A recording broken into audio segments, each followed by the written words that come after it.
जिस आनंद को आप अब तक पाते चले आए हैं, यदि आप मनुष्य के डर के मारे, अरे मैं यीशु का नाम लूंगा तो मुझे वो क्या बोल देगा, अरे मैं आज चर्च चला जाऊंगा तो मुझे क्या बोल देगा, अरे मैं यीशु का भजन सुनूंगा तो मुझे क्या बोल देगा, इतना तो आप बेविचार करने में नहीं डरते हैं। आपको लगता है उसमें आनंद है और आप उसमें बिजी रहते हैं। आप पाप में थे तो आप नहीं डरते थे, आप चोरी करते थे तब नहीं डरते थे, आप शराब पीकर खुलेआम गालियां देते थे लोगों को तब नहीं डरते थे। लेकिन जब आप आपने सच्चाई के जीवन को पा लिया, स्वीकार कर लिया है, तो मैं आपसे पूछता हूं आप क्यों डरते हैं? यह है डर मनुष्य का, और यह डर आपको उद्धार से दूर लेके जा रही है, आपको आपके अनंत जीवन से दूर लेके जा रही है। यह आपके लिए फंदा बन चुका है, आपको इसको अपने ऊपर से तोड़ना पड़ेगा और इससे बाहर आना पड़ेगा।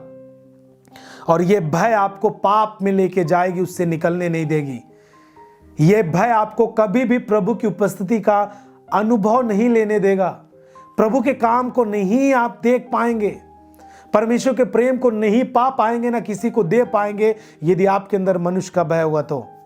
सब बोले हालेलुया। सब बोले मनुष्य का भय मेरे अंदर नहीं होगा। मनुष्य से नहीं डरना चाहिए। यदि आप सही काम कर रहे हैं, यदि आप सही चीजों का पीछा करते हैं, सही चीजों का पालन करने वाले व्यक्ति हैं यदि आप, और आप उस समय कोई आपको उसके लिए आपको पीछे खींचे, तो उनसे आप कभी ना डरना। आपके लिए आपका परमेश्वर खड़ा है। वो कितना भी आपका विरोध करें, आपका परमेश्वर आपके साथ खड़ा है। क्या हमने यीशु मसीह का तिरस्कार कर दिया जब हमारे पापा को जेल में डाला गया? क्या हमने प्रचार करना बंद कर दिया? नहीं करना, हमने प्रचार करना हमने बंद नहीं किया। हमने यीशु मसीह का प्रेम का तिरस्कार नहीं किया। क्या आप इसी तरह खड़े हैं? जो चीजें आपने पा लिया है, अब उसका आप, जिस चीजों का आपने अनुभव किया, जो चीजें आपने खुद देखी, जो चीजें आपने एक्सपीरियंस कर ली है प्रभु की उपस्थिति का, उसका आप थोड़ी सी आंधी तूफान के कारण उसका इनकार कैसे कर सकते हैं? मैं तो आपको एक बात बोलना चाहूंगा, जब तक आप अपने अधिकार में सामने वाले को जवाब नहीं देंगे, तब तक वो आपको डरा कर रखेगा। ये चीज नोट करके रख लीजिए। ये मैं आपको 100% बोलना चाहता हूं, ये कंफर्म है।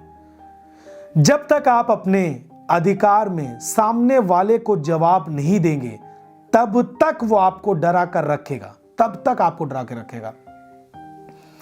देखिए, आप इस दुनिया में जीते हैं तो आपको, दुनिया में आप हैं तो सब मनुष्य को समानता का अधिकार है। कोई इस दुनिया में छोटा नहीं है, बड़ा नहीं है। जाति के आधार पर किसी का भेदभाव नहीं किया जा सकता। कोई जाति के आधार पर किसी के ऊपर टिप्पणी नहीं कर सकता, चाहे वो कितने भी बड़े पद में हो, कितना भी बड़ा काम करने वाला व्यक्ति हो। यदि एक छोटी जाति समझकर किसी को गलत बातें बोलेगा, उसके ऊपर कार्रवाई होती है।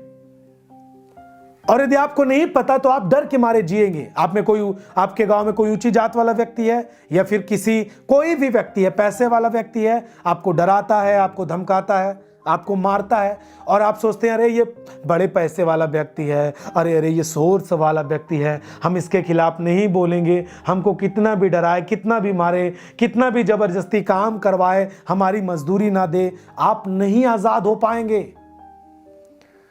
आपको अपने अधिकार में आना पड़ेगा। जब आप अपने अधिकार में आकर के सामने वाले व्यक्ति को, जिस श्रेणी में आप उसकी बात को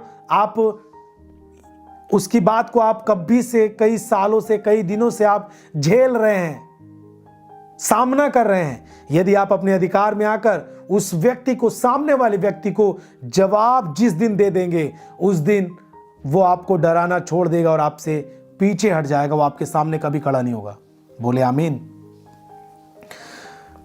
जब तक आप नहीं बोलेंगे कि मैं अपने मन से प्रभु यीशु मसीह की आराधना करता हूं, मैं अपनी मर्जी से वहां जाता हूं, मुझे शांति मिलती है, आप मेरे जीवन के मालिक नहीं है, मैं जिसकी आराधना करना चाहता हूं करूं, जब आप उन्हें इस तरह जवाब देना शुरू करेंगे, वो अपने आप पीछे चले जाएंगे। क्या जब आप बेविचार में थे तो वो आपके साथ होकर क्या आपको उन्होंने समझाया? क्या चीजें दी हैं उन्होंने आपको जो आपको वो आज डरा रहे हैं और आप डर रहे हैं? क्या चीजें उन्होंने दी हैं आप बताइए। हालेलुया। जब तक आप जवाब नहीं देंगे तब तक वो आपको घेर कर रखेंगे। आप उनको जवाब दीजिए, वो अपने आप भाग जाएंगे। हमने सुना हमारे कई विश्वासियों को लोग है ना डरा रहे थे, क्यों जाते हो आप वहां पर, क्यों धर्म परिवर्तन कर रहे हो? उन्होंने कहा हमने धर्म परिवर्तन नहीं किया, ना धर्म की बातें सीखते हैं ना धर्म की बातें करते हैं। धर्म की बातें करते तो हम भी आपसे लड़ाई करते, परंतु हम धर्म की बातें नहीं करते। हमने वो जीवन पाया है जो यीशु मसीह ने दिया है। हालेलुया। उन्होंने साफ कह दिया कि आप किसी की आराधना करते हैं कि नहीं करते, किसी को मानते हैं कि नहीं मानते, हमारे खाने पीने में आप क्यों सुख से हम जी रहे हैं, हम शांति में जी रहे हैं। लड़ाइयां होती थी परिवार में, आज शांति से जी रहे हैं। आपको क्या प्रॉब्लम है? हम शांति से ना जिए, आप यही चाहते हैं? उसके बाद वो पीछे चले गए, लोग अपने आप हट गए जो उनको डराते थे।